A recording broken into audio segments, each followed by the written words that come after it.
Vamos retomar o Evangelho de Jesus, segundo João, no capítulo 13.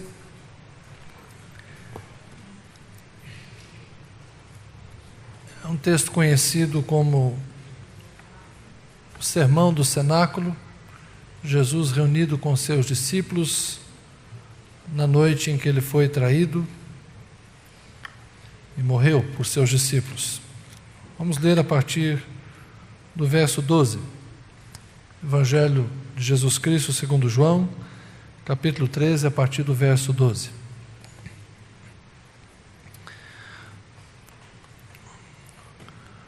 Quando terminou de lavar-lhes os pés, Jesus tornou a vestir sua capa e voltou ao seu lugar. Então lhes perguntou: vocês entenderam o que eu lhes fiz? Vocês me chamam mestre e senhor, e com razão, pois eu o sou. Pois bem, se eu, sendo senhor e mestre de vocês, lavei-lhes os pés, vocês também devem lavar os pés uns dos outros. Eu lhes dei o exemplo para que vocês façam como lhes fiz. Digo-lhes verdadeiramente que nenhum escravo é maior do que o seu senhor, como também nenhum mensageiro é maior do que aquele que o enviou. Agora que vocês sabem estas coisas, felizes serão se as praticarem. Indo para o capítulo 15, verso 9. Como o Pai me amou, assim eu os amei. Permaneçam no meu amor. Se vocês obedecerem aos meus mandamentos, permanecerão no meu amor, assim como tenho obedecido aos mandamentos de meu Pai, e em seu amor permaneço. Tenho-lhes dito estas palavras para que a minha alegria esteja em vocês e a alegria de vocês seja completa. O meu mandamento é este: amem-se uns aos outros como eu os amei. Ninguém tem maior amor do que aquele que dá a sua vida pelos seus amigos. Vocês serão meus amigos se fizerem o que lhes ordeno. Já não os chamo servos, porque o servo não sabe o que o seu senhor faz. Em vez disso, eu os tenho chamado amigos, porque tudo o que ouvi de meu Pai, eu lhes tornei conhecido. Amém? Obrigado, Senhor, por tua palavra lida. Nós pedimos graça para dela compartilharmos e encontrarmos nela luz para os nossos caminhos, de fato, uma lâmpada que oriente a nossa vida, traga paz ao nosso coração, direção para a nossa caminhada. Amém.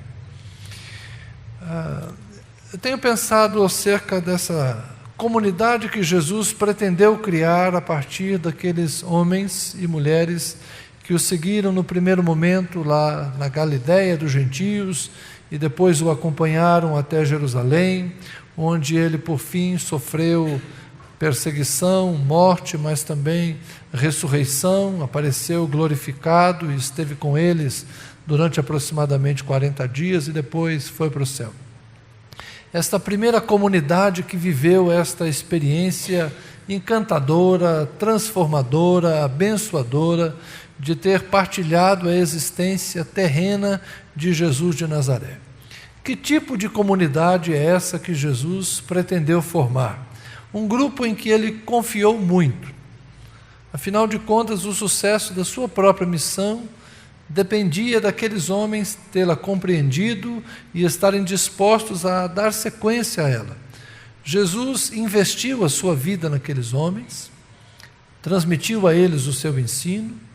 Jesus os escolheu para aquela tarefa, para aquela missão, e não sem dificuldade procurou prepará-los para o que estava por vir, para a missão deles mesmos, como continuadores da obra de Jesus.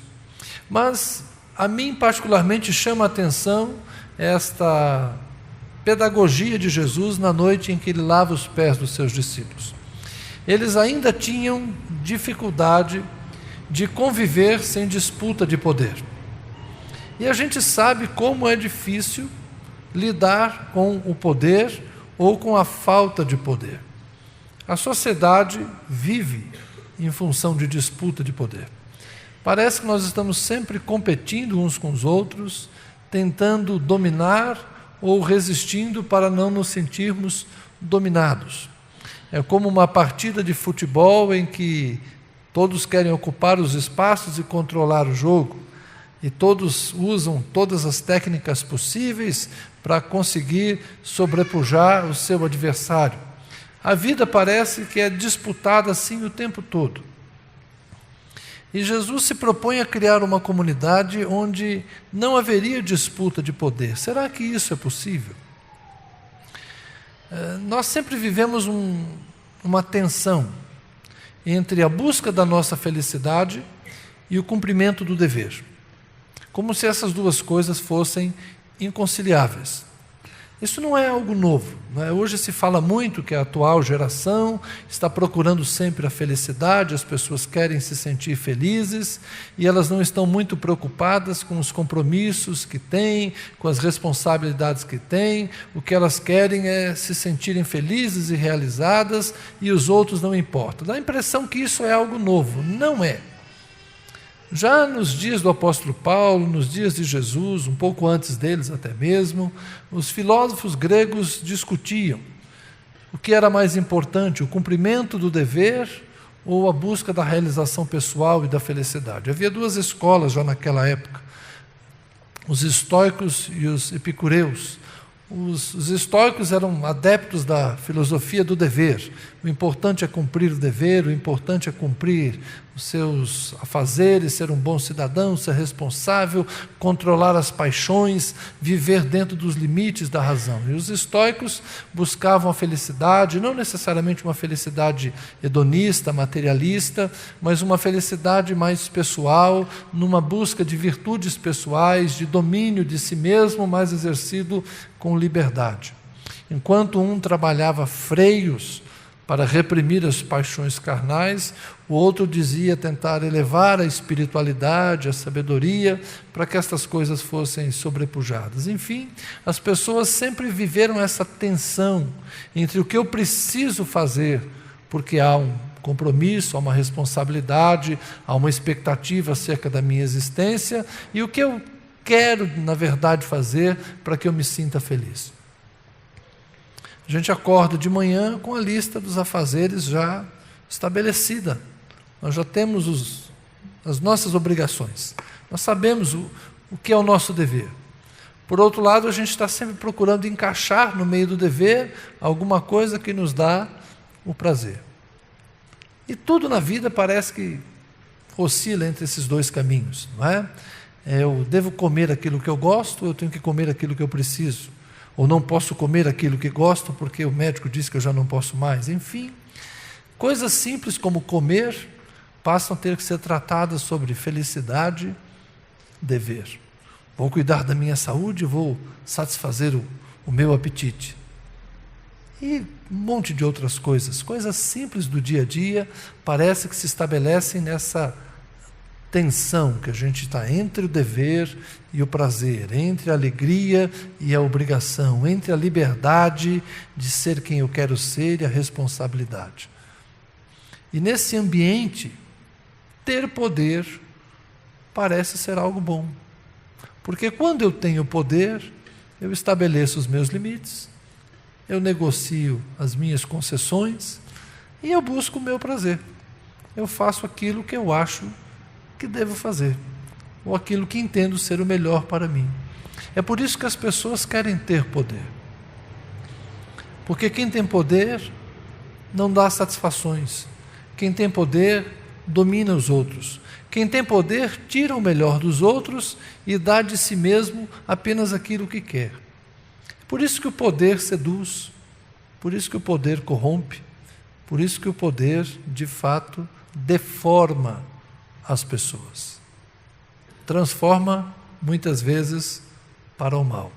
Mas Jesus deu claras demonstrações que não precisa ser assim, porque não há ninguém tão poderoso no céu ou na terra como Jesus. E nem por isso ele se deixou corromper.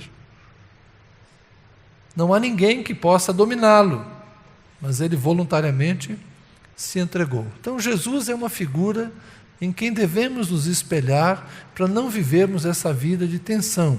E esse gesto pedagógico de lavar os pés dos discípulos, para mim ele é impressionante. Ele é claro ao dizer aos discípulos: vocês compreendem o que eu estou fazendo? Vocês me chamam de Senhor e Mestre, e é verdade, eu sou. Mas mesmo sendo Senhor e Mestre, eu lavei os pés de vocês, para que vocês façam a mesma coisa.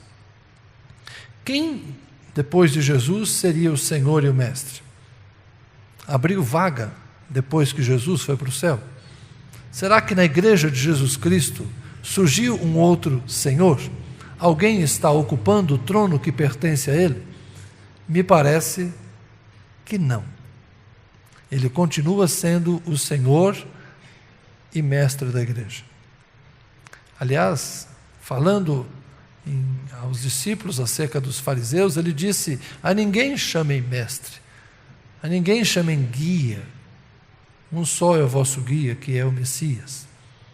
Então, na igreja de Jesus Cristo, nenhum de nós tem o direito de arvorar-se sobre os outros. Nenhum de nós deve colocar-se na cadeira de juiz, na cadeira de quem exerce o poder, de quem exerce a autoridade, para controlar os outros. Jesus se propôs a criar uma comunidade onde Ele é o único Senhor e todos os demais se comportam como iguais. Mas isso, irmãos, é algo extremamente desafiador. E é algo quase que impraticável. Vamos ser honestos. Nós estamos o tempo todo sendo tentados a manifestarmos mais uma vez a vontade humana de dominar ou de resistirmos à vontade do outro. Como nós temos dificuldade de conciliar aquilo que nos convém, aquilo que é bom para nós, com aquilo que é bom para todos. Como é difícil renunciar aos nossos desejos em função do bem do outro. Como é difícil abrir mão, como é difícil negarmos-nos a nós mesmos. São coisas que Jesus disse algumas vezes. E às vezes a gente fala isso na nossa relação com Deus. Negarmos a nós mesmos e fazermos a vontade de Deus. Até aí ninguém discute, porque Deus é soberano e tudo bem. Mas negar-se a si mesmo e fazer a vontade do outro, não, por que eu vou fazer a vontade dele? Por que eu vou me submeter a ele? Por que eu vou seguir o que ele está fazendo? Ou por que eu devo fazer só porque ele ou ela quer? Isso na vida é muito comum, em casa. Ontem eu e o Léo estávamos conversando um pouquinho, sobre as disputas de poder que acontecem em casa. Nem machismo, nem feminismo tem lugar no reino de Deus. Só existe feminismo porque existe machismo. Na verdade, o feminismo é uma resposta radical à injustiça do machismo. E qual é a vontade de Deus para os homens? Quando os homens leem a Bíblia, ele já fala assim, os homens. Então, a vontade de Deus é para os homens. Então, os homens. Está lá na Bíblia, o homem é o cabeça, a mulher está debaixo do cabeça. Então, o negócio é esse, o homem em cima, o homem que manda, a mulher obedece e tal. E tudo que um homem gostaria era isso, que Deus dissesse, você manda na sua mulher. E aí quando ele casa, eu lembro de um amigo, pastor, gente boa lá de Goiás, que chegou, falou assim para o rapaz da igreja dele, falou assim, você vai trabalhar lá em Brasília, mas é o seguinte, hein? Quando você for arrumar a esposa, não vai casar com as moças lá de Brasília, não. Vem aqui em Goiás e acha uma moça daqui, que as moças de lá estão acostumadas a mandar nos homens. Então, se você quer uma esposa, você vem aqui, casa com alguém daqui. Ele deu o conselho sincero. Ele fez isso com sinceridade.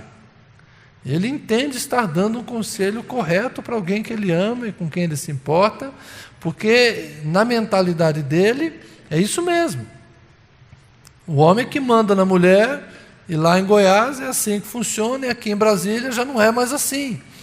Mas aí eu sou pastor aqui em Brasília, então o que eu vou falar para as moças aqui de Brasília? Não vai casar lá em Goiás, senão você vai achar um goiano tosco, bronco, que vai querer mandar em você. É um negócio cultural? Será que isso é só cultura? Ou se isso é um reflexo de uma cultura de poder também? quem é que tem o poder? O machismo é uma expressão da força física maior do homem. O machismo não se impôs porque o homem é mais inteligente. O machismo se impôs porque o homem é mais forte. Quem ia para a guerra era o homem. Quem usava espada é o homem. Quem usava força era o homem. Marido bater em mulher era algo comum. A esposa ser um objeto era algo comum. Eu estava lendo ontem um texto interessante lá do Antigo Testamento, 2 Samuel capítulo 3. O rei Davi queria sua esposa Mical de volta. E aí ele chega para o Abner, que era um general, e fala assim: Abner, não apareça na minha presença sem trazer a minha esposa, por quem eu paguei 100 prepúcios de filisteus. Eu quero a minha esposa de volta. Só que o pai da moça, Saul, tinha dado ela a outro marido já. Davi tinha fugido e ele entregou Mical para um outro marido. E aí, esse marido foi chorando atrás dela. O Abner levando ela e o marido chorando. E aí o Abner, que era o general, falou: volta para casa. E entregou Mical para Davi. Fiquei pensando, alguém perguntou para Mical o que ela queria? Talvez Davi estivesse tratando como um objeto. Eu paguei por ela. Ela é minha esposa. Talvez a amasse. Mas a frase que Davi usa: eu quero a minha esposa por quem eu paguei. E o marido que vai chorando atrás dela, provavelmente a amava. Mas ela não pode ficar com o homem que a amava, porque ela foi entregue pelo pai para um outro homem que foi lá na guerra, cortou esses negócios que você já sabe e entregou. Veja que coisa absurda. Quer ser uma mulher nos dias do rei Davi? Então, essa cultura do poder que se expressa no machismo, da mulher como objeto do prazer do homem, da posse do homem, e Abraão não foi melhor do que Davi, e outros tantos maus exemplos a gente tem na Bíblia, dessa relação injusta. Porque quando Deus fez homem e mulher, os fez ambos à sua imagem e semelhança. A mulher é tão semelhante a Deus como é o homem. Há tanta glória na mulher como há no homem. Mas por que, ao longo de tantos séculos, se estabeleceu uma cultura de dominação? Porque o forte domina o fraco. O que tem conhecimento domina o ignorante. O que tem dinheiro domina o que não tem dinheiro.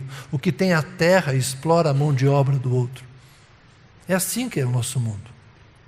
Eu tenho a terra, pago uma miséria para o outro trabalhar na minha terra e dou a ele o que eu entender que devo dar, porque eu tenho a terra, ele só tem o trabalho. Mas é isso que a Bíblia ensina? Não.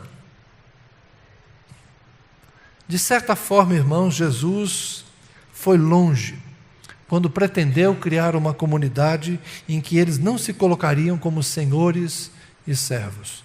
Uma distinção social muito comum naqueles dias. O próprio Jesus usou aqui a frase dizendo que o escravo não é maior que o senhor, o mensageiro não é maior do que aquele que o enviou. Então o que Jesus estava dizendo para eles: vocês não são maiores do que eu. E eu lavei os pés de vocês. Então, se eu lavei os pés de vocês, sendo maior, significa que vocês deverão fazer a mesma coisa, deverão lavar os pés uns dos outros, vocês deverão se comportar como servos uns dos outros e não como dominadores uns dos outros. E é isso que a igreja de Jesus Cristo se tornou? Provavelmente não. Nós estamos na cristandade cheios de símbolos do poder, a começar pelos títulos clericais, que não basta mais apenas ser pastor, você tem que ser bispo, não basta ser bispo, tem que ser apóstolo ou bispo primaz, se for apóstolo já não satisfaz alguns, tem que ser agora patriarca, e daqui a pouco vão inventar mais algum. Por que estas coisas? Símbolos de poder. Bem, são aqueles que defendem que nós deveríamos usar um só título para todos: irmãos. Quando Jesus nos chama de irmãos, Ele está nos colocando em pé de igualdade. Há um só Deus e Pai de todos. Nós somos irmãos. Ninguém domina ninguém. Ninguém escraviza ninguém. Ninguém subjuga ninguém. Os pais não dominam os filhos. Aliás, alguns vão dizer que esse é o problema de hoje, né? Que os pais não têm mais domínio sobre os filhos. Não estou falando no sentido de educação. Os filhos não são propriedade nossa. Nós devemos educá-los, prepará-los para a vida, mas eles não são uma propriedade nossa. Mas também os pais não são propriedade dos filhos. Não são escravos dos filhos. Nós não existimos em função dos nossos filhos. Tem gente que inverte os papéis. Vivem em função dos filhos. E outros fazem com que os filhos vivam em função dos seus sonhos. Está tudo errado. Na verdade, cada um é cada um, e nós temos que aprender a coexistir sem esse anseio carnal, pecaminoso, da dominação, de subjugar o outro. Mas como é que eu consigo, então, lidar nesse mundo? Como é que eu consigo viver de uma maneira em que eu me torno servo de todos e sou servido por todos? Eu creio que o segundo texto que lemos pode nos inspirar qual era a ideia de Jesus. Ele fala da sua relação com o Pai. Ninguém foi tão obediente a Deus como Jesus. Ele cumpriu fielmente a sua missão. Se o primeiro Adão tinha uma ordenança, Jesus tinha muitas outras. Se o primeiro Adão tinha uma tarefa aparentemente simples, cuida do jardim, só não come daquilo ali, o segundo Adão tinha uma tarefa muito mais difícil. A missão de Jesus era morrer por nós pecadores. Um bando de gente ingrata que não se importava com ele. E ele veio e cumpriu essa missão. Então a relação de Jesus com o Pai é uma relação de obediência em amor. Como o Pai me amou, assim eu os amei. Ele fala que o Pai o amou e, tendo o Pai o amado, o que o Pai fez? Enviou-o para morrer por nós. Que Pai amoroso é esse? Já pensou no amor que Deus teve por nós? Agora, já pensou no amor que Deus teve por Jesus? Se a gente olhar mal a história, se a gente não conhece bem como é que termina o filme, a gente vai achar que o Pai foi bom conosco, mas foi mal com Jesus. Mas é essa a história? Não. Ele foi humilde até morte e morte de cruz. Mas depois o Pai o exaltou e lhe deu um nome que está acima de todo nome. Então foi uma troca proveitosa para o Pai e para o Filho. O Pai disse: filho, eu te amo, mas eu preciso que você faça uma coisa por mim. Eu preciso que você vá lá e resgate essa humanidade. Não é fácil, mas eu preciso que você faça. Tá bom, Pai, eu faço. Não vou dizer que Jesus fez por interesse, mas talvez ele tenha perguntado a propósito: o que nós ganhamos com isso? Nós ganhamos eles, meu filho. Nós vamos tê-los aqui conosco. Então é bom, eu terei muitos irmãos. O amor de Deus se manifesta por nós e o amor de Deus se manifesta por Jesus. E o Pai e Jesus conseguem lidar muito bem com a missão e o amor que eles têm por si mesmos, um pelo outro, e com o amor que eles têm por nós. As coisas no céu foram resolvidas com facilidade. Não foram resolvidas bem, foi aqui na terra, porque as pessoas não entenderam o amor de Deus e a graça salvadora de Deus em Jesus Cristo. Por outro lado, aquele grupo de discípulos compreendeu. Eles entenderam que Jesus era a manifestação do amor de Deus. E por isso, Jesus diz para eles: o meu mandamento é que vocês amem uns aos outros como eu vos amei. Eu digo isso a vocês para que vocês tenham alegria.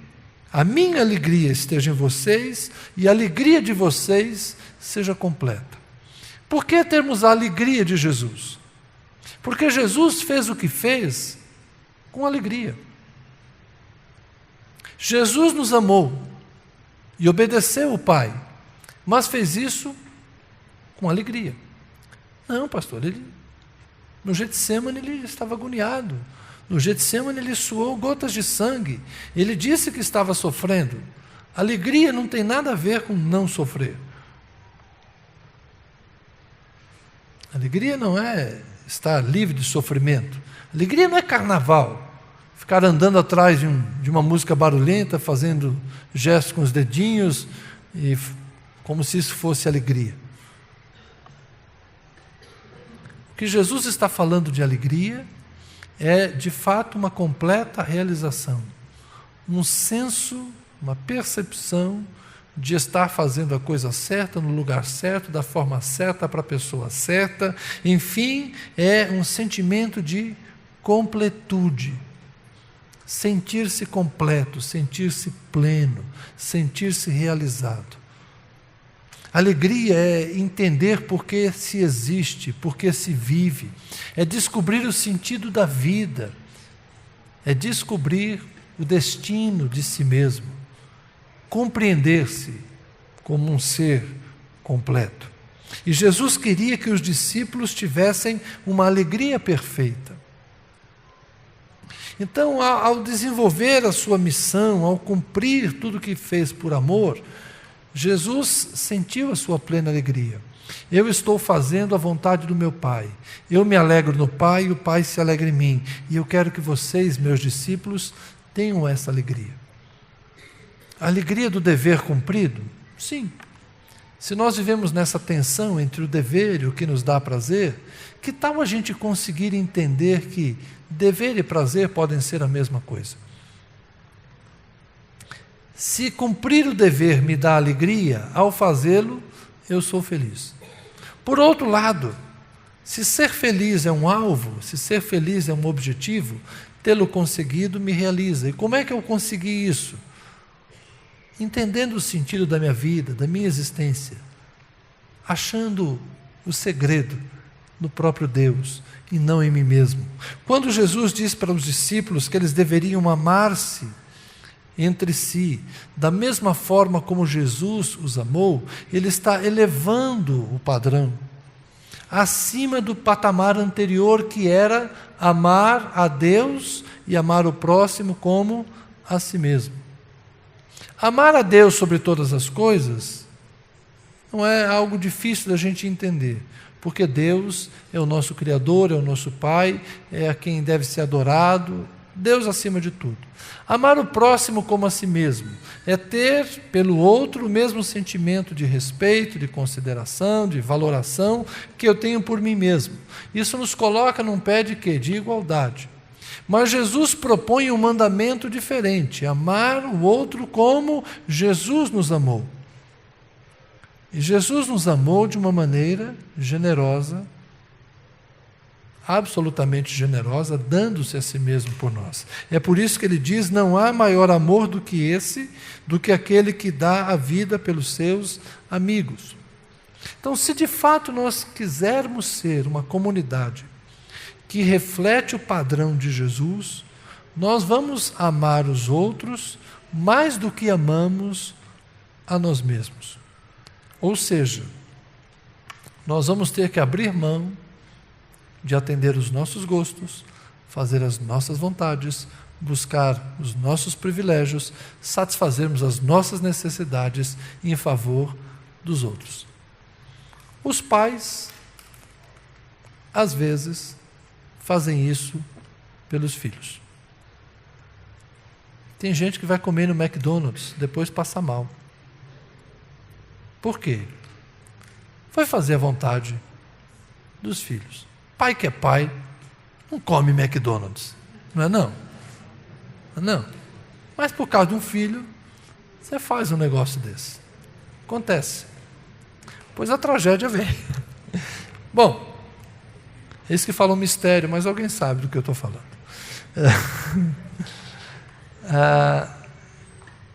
Os pais às vezes fazem isso. A gente faz pelos filhos coisas que os nossos pais fizeram por nós. Então nós temos como que Um peso na consciência quando a gente não faz um sacrifício. Mas ele pediu tanto, ele quer tanto, e a gente vai lá e não compra uma coisa para nós, para comprarmos para os nossos filhos. Até que chega um dia, você vai na concessionária, olha aquele carro e você fala: lasca esse menino que nem passou de ano, eu vou trocar de carro. Mulher nem fala nada. Né? Aí a mãe também tem aquele dia que ela não quer saber, ela está pensando nela. Aí ela vai lá, toma um banho de shopping, um banho de salão e acaba com o dinheiro dela, fala: hoje eu sou a rainha. De vez em quando a gente faz isso, mas via de regra, nós pais fazemos sacrifícios pelos nossos filhos.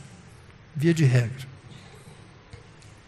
Mas Jesus não está falando de pais fazer por filhos, está falando de amigos fazerem por amigos. Da gente fazer por um amigo, por um igual. Se nós conseguirmos fazer isso, nós seremos reconhecidos como discípulos de Jesus. Os verdadeiros discípulos de Jesus amam como Jesus amou. Os verdadeiros discípulos de Jesus se colocam ao lado das pessoas, não para julgar, não para condenar, não para criticar, mas para ajudar as pessoas a se levantarem. Irmãos, ser uma comunidade cristã hoje em dia está extremamente desafiador. Porque uns acham que ser uma comunidade cristã é todo mundo ficar rico. Outros acham que ser uma comunidade cristã é todo mundo cumprir um monte de obrigações e vivemos enfurnados nas igrejas, fazendo as programações que alguém decidiu que nós temos que fazer. Outros acham que ser uma comunidade cristã é nos vestirmos ou termos liturgias dentro de um protocolo, de uma marca que alguém decidiu que nós devamos ser. E quando eu olho para o Evangelho de Jesus, eu vejo uma comunidade de discípulos que deveria estar juntos apenas pela missão de Deus, pela missão de Cristo, pelo amor que temos uns pelos outros e pelo amor que temos pelo Senhor. Não por um senso de obrigação. Por que nos reunimos aos domingos? Porque domingo é dia do Senhor, é dia de crente estar na igreja.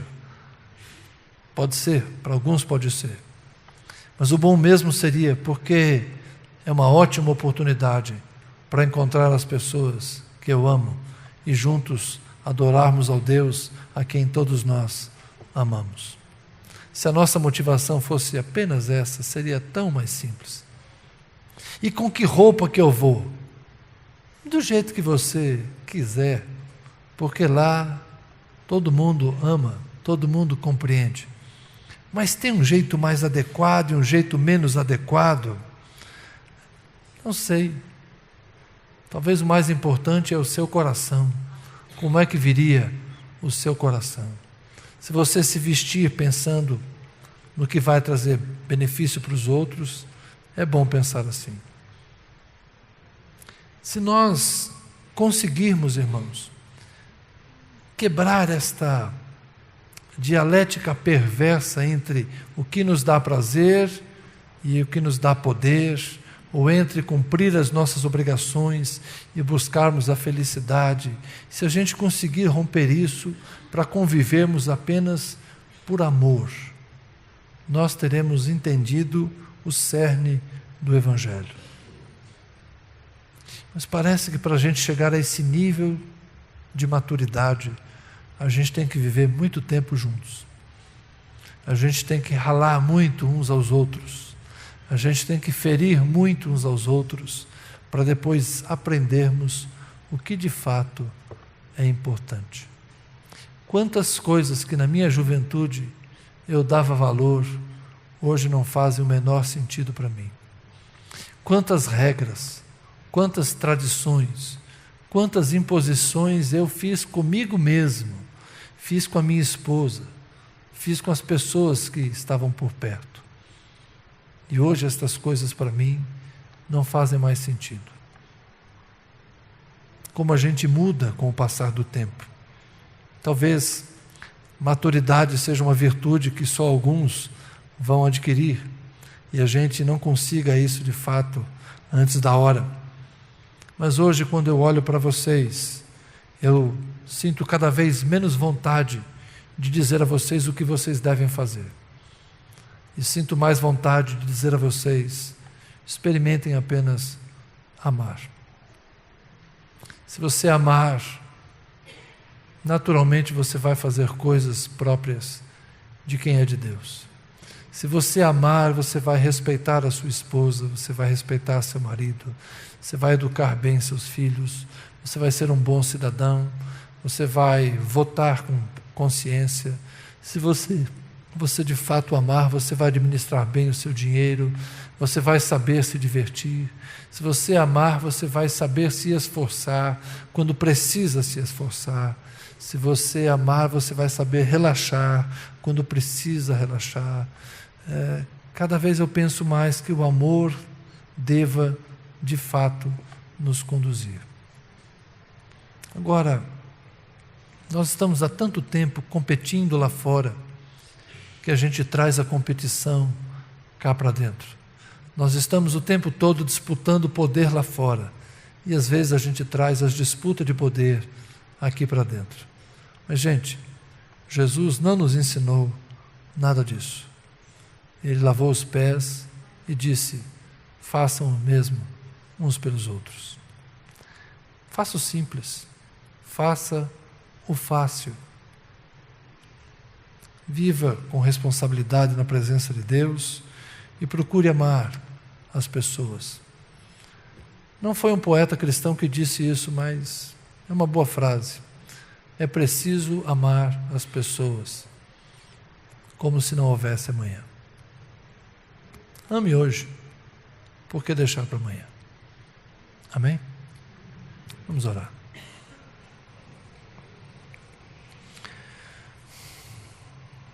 Deus, confesso que as tentações de sermos dominadores uns dos outros, de fato existem no meu coração e muito provavelmente existem no coração dos meus irmãos.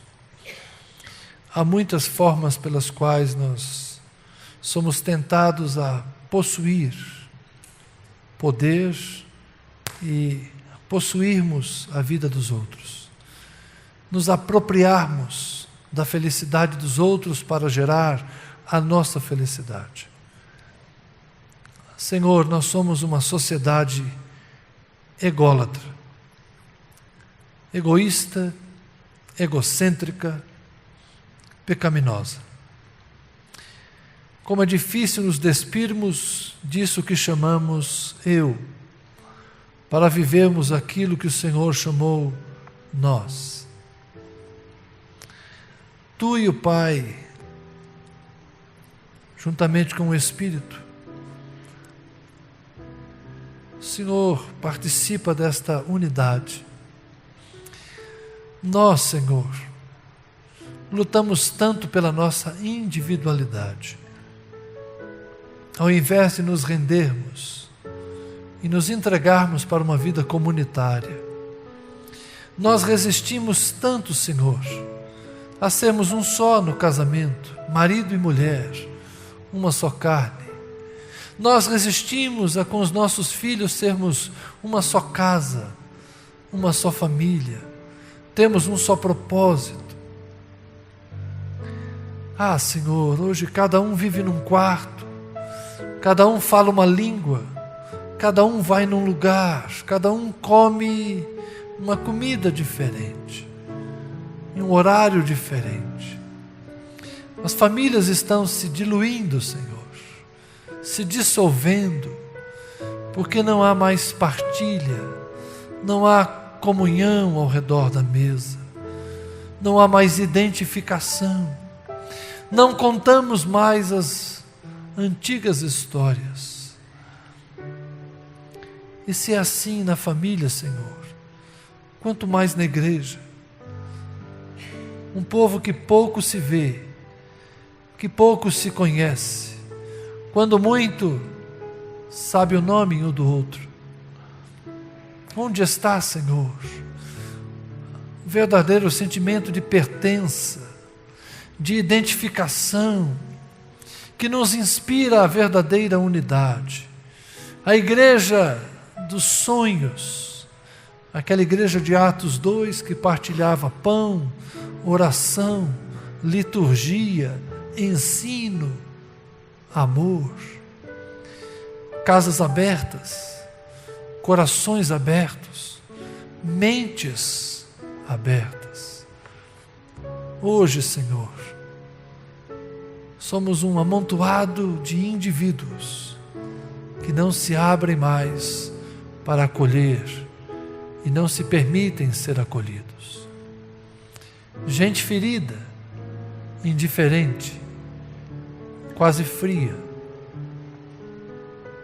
Em algum lugar, Senhor, nós esquecemos de lavar os pés uns dos outros. Em algum lugar nós paramos de tirar os nossos calçados. Paramos de nos ajoelhar diante uns dos outros para cuidarmos das nossas feridas.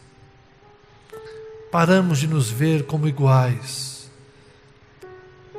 Em algum lugar, Senhor, nós nos esquecemos de quem somos, discípulos de Jesus, que sendo Deus não achou que ser igual a Deus era algo de que não pudesse abrir mão. E nós, Senhor, humanos, como temos dificuldade de abrir mão da nossa individualidade, da nossa personalidade, das nossas intransigências, das nossas convicções em favor do bem comum. Acorda-nos, Senhor. Desperta-nos, porque não estamos felizes e não teremos perfeita alegria enquanto não descobrirmos o caminho do amor, do altruísmo, da entrega, da aceitação, do perdão, da reconciliação, o caminho de quem serve e não de quem busca ser servido. Que nós encontremos a verdadeira alegria sendo como foi Jesus e amando-nos uns aos outros da mesma maneira como o Senhor nos amou.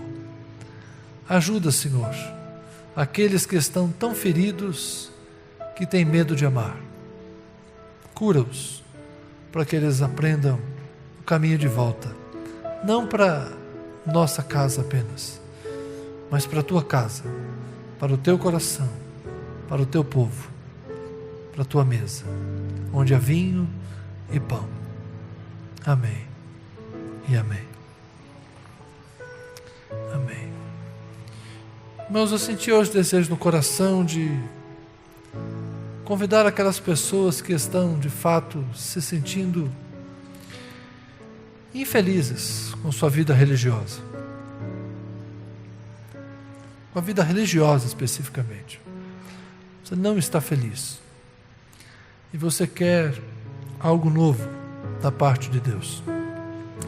Jesus disse aos discípulos que Ele enviaria o Espírito Santo. Esse é o nosso assunto da semana que vem. E se o sopro do Espírito não vier, esta alegria não virá. Então, se você quer de fato uma renovação da sua alegria em Deus, fica de pé no seu lugar. Um gesto para Deus, não para mim, mas um gesto para Deus, de que você não está feliz com a sua vida religiosa, você quer algo novo, você quer algo da parte de Deus para você. Amém? Senhor, meus irmãos e irmãs, e eu mesmo, eu também estou de pé, Senhor, porque eu também preciso de algo novo, algo que me traga alegria. E esses meus irmãos que estão de pé, em algum momento da caminhada, perderam a alegria. E eu sei que o Senhor é poderoso para fazer isso. O Senhor é poderoso para devolver o óleo da alegria, a unção da alegria, porque o Senhor quer que a nossa alegria seja completa. E a tua força, Senhor, pode nos alegrar o coração. E a tua alegria, Senhor, pode ser a nossa força. Por isso eu peço que o Senhor nos visite como teu povo e que o Senhor estenda a tua mão sobre nós. Nós queremos voltar a amar o Senhor sobre todas as coisas, amar o ajuntamento do teu povo, amar a tua palavra, amar te louvar, amar ajoelhar, amar a oração. Nós queremos orar não porque temos o dever de orar, nós queremos orar porque te amamos. Nós queremos ler as Escrituras não porque temos o dever de ler, mas queremos ler as Escrituras porque amamos a tua palavra e queremos guardá-la no coração. Nós queremos estar aqui não porque é um dever, Senhor, mas porque amamos estar junto com pessoas que te louvam. Devolve-nos, Senhor, devolve-nos este amor, devolve-nos esta alegria, devolve-nos o prazer do ajuntamento, de quem reparte vinho e pão, porque celebra a verdadeira comunhão na mesa de Jesus Cristo. Ah, Senhor, que nenhum de nós volte para casa do jeito que chegou, mas que encontre de fato uma resposta que venha do Senhor, para alimentar a nossa alma, para dessedentar o nosso coração, para reposicionar os nossos pés no caminho. Firma-nos no caminho reto, guia-nos, Senhor, por um caminho luminoso e leva-nos em paz na tua presença, para a glória do Senhor. Amém e amém. Amém.